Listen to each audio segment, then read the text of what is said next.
Trudeau announces diplomatic boycott of Beijing Olympics. Here's a summary of the article.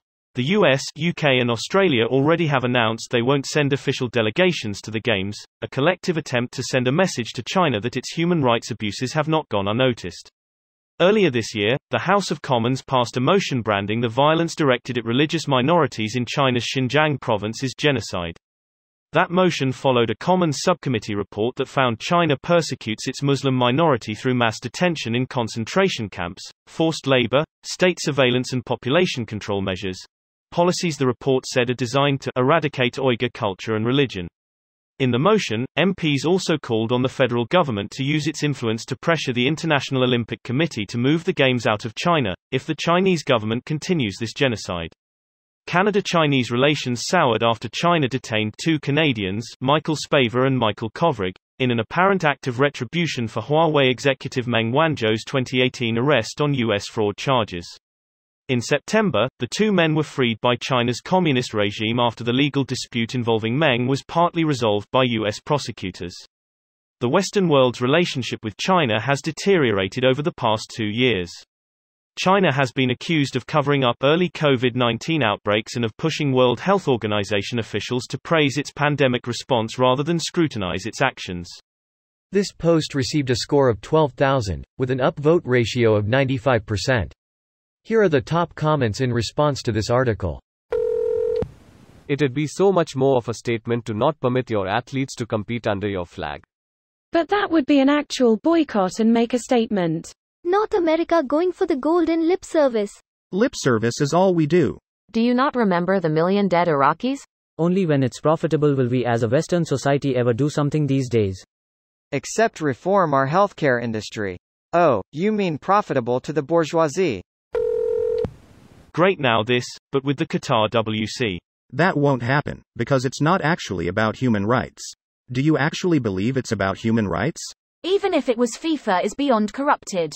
Despite many players coming up to talk about the many abuses FIFA make, there's never a change. Watch all sorts of passport problems pop up for athletes from these countries. For example, Canada, the US and Germany are in the same pool as China for hockey.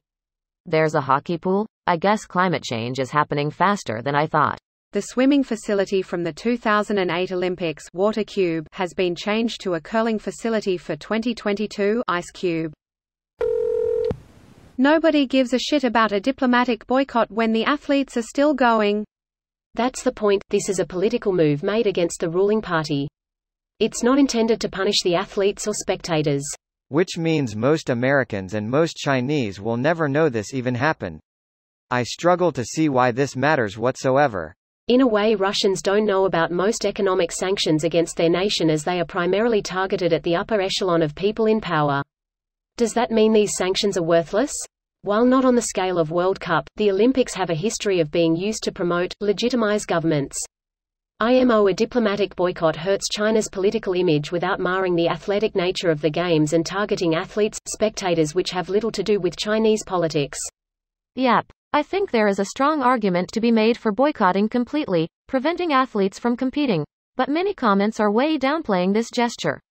This is the right decision regarding the Olympics, but there are other things we need to be doing unrelated to the Olympics to respond to the genocide and concentration camps China is running.